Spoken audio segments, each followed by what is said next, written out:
l'archipel des Hawaï. Là, ça va commencer tout On est le 7 décembre 1941. En Europe, c'est la guerre depuis 2 ans. Mais chez les Américains, c'est pas encore la guerre. Là, ça va être on entend super. quand même quelques cliquetis de culasses qui sortent à droite et à gauche. Mais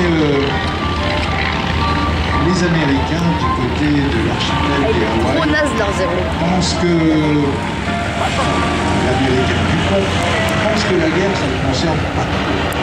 L'Américain stratège, celui qui par contre tourne dans les bureaux à Washington en particulier et qui connaît le contenu des messages codés que s'envoient les chancelleries d'un bout à l'autre de la planète grâce au télégraphe.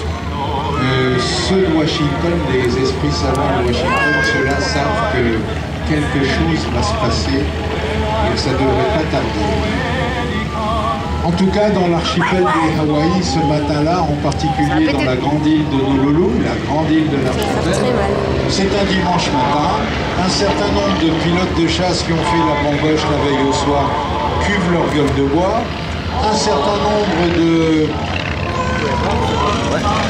gens un peu moins cambocheurs et douceurs s'en vont jouer au golf, comme par exemple le demande la flotte du Pacifique.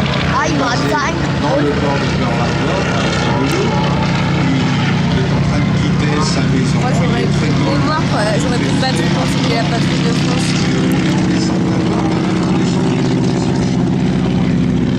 Et donc, l'amiral s'en va avec le sac de golf dans le coffre de la voiture.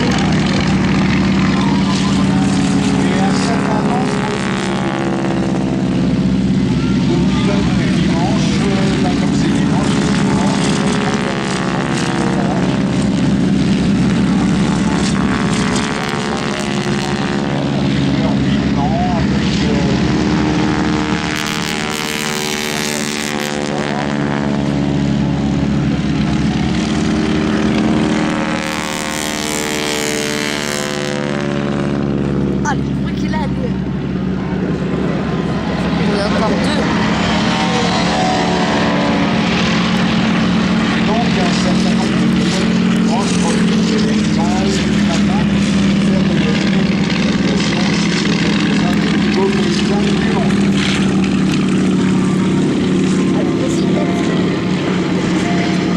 il faut les faire monter un peu, puis après ils vont partir en piqué.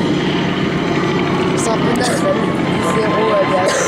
Donc en gros, tout ce qu'on a pu lire sur le fait que l'archipel des Hawaï est un lieu idyllique est tout à fait vrai.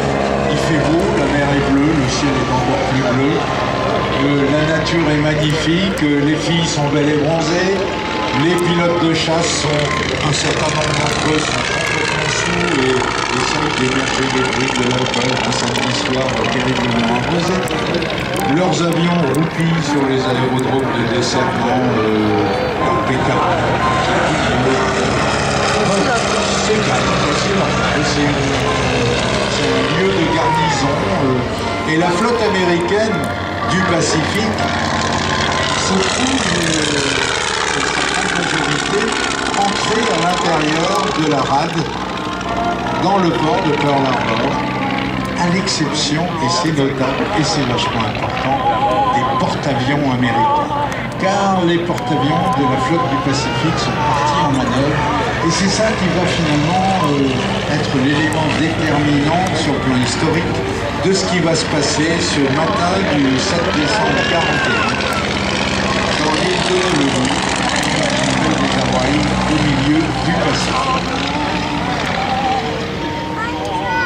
Entre parenthèses, les 3 avions que vous voyez voler devant nous sont donc tous les 3 des avions typiques, des avions écoles américains de cette époque, les années 40, 41, 42. Le biplan jaune avec un fuselage bleu un peu en forme de banane qui arrive par la droite, c'est un N3N.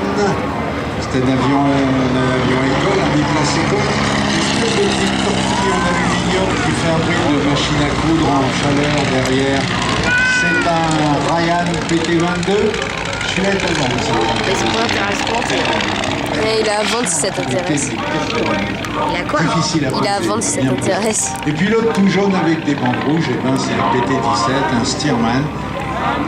Un autre Stearman, on en a vu un tout à l'heure, c'est un des Stearman basés ici sur l'aérodrome de Cerne. Voilà donc.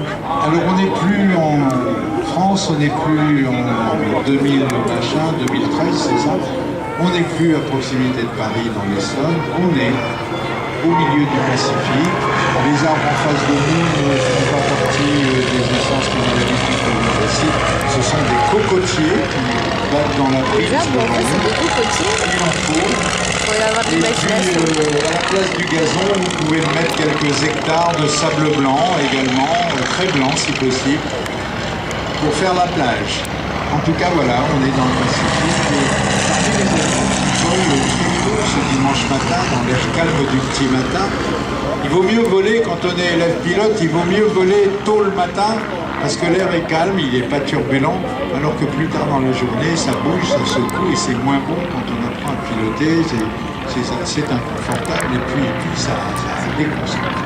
Donc on vole tôt le petit matin, et parmi d'ailleurs les instructeurs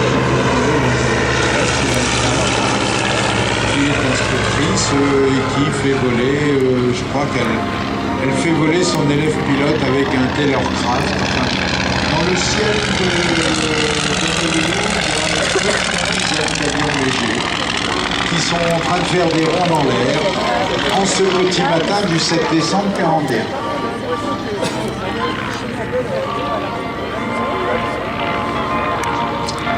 Cependant, dans le nord, sur la mer calmée, sur l'océan lointain, dans le nord,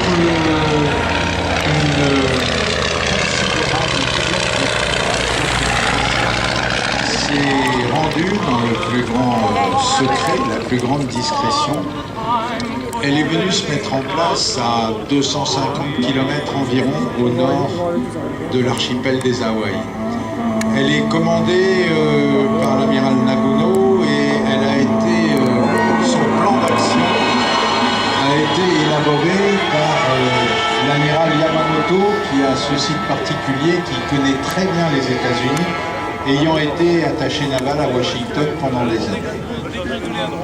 L'amiral Yamamoto, obéissant aux directives du grand commandement japonais, a mis au point avec quelques pilotes de la marine impériale japonaise un plan consistant à prendre la flotte du Pacifique dans le port de Pearl Harbor par surprise au moment où évidemment les Américains s'y attendront le moins. Voilà, regardez ça. Et donc à 7h du matin dans le ciel bleu des Hawaï, alors que tout le monde attend le dimanche, voilà ce qui tombe du ciel. Tora, tora, tora. Regardez les plus beaux fiches qu'il y a à voir.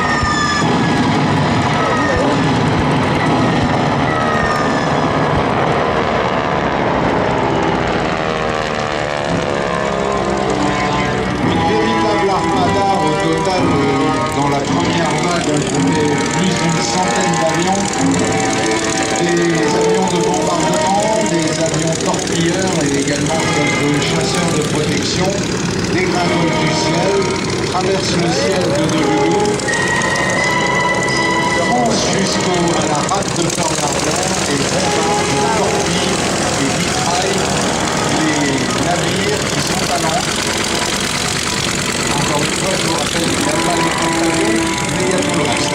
Il y a des croiseurs, des cuirassés, des destroyers. Et d'un seul coup, en l'espace de quelques dizaines de secondes, la rade tranquille de Pearl Harbor se transforme en enfer. Car vague après vague après vague, descendant du ciel, sortant du relief, les bombardiers japonais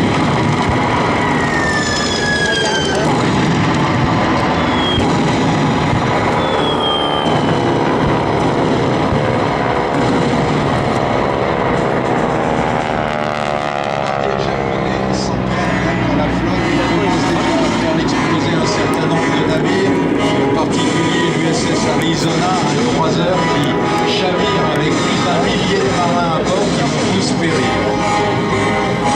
Quelques-uns des...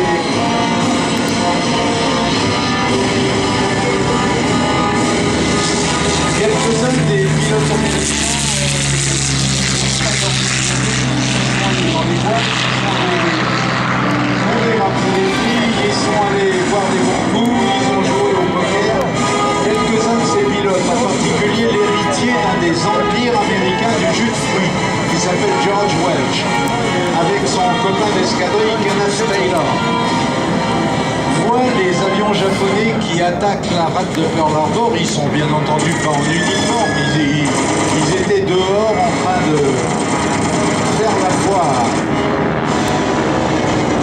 Ces quelques pilotes se ruent dans leur voiture, dans leur cabriolet Pontiac, et foncent vers les aérodromes où sont basés leurs chasseurs, comme le petit terrain de Halénois, qui est une piste de secours sur laquelle, pour le week-end, ont été basés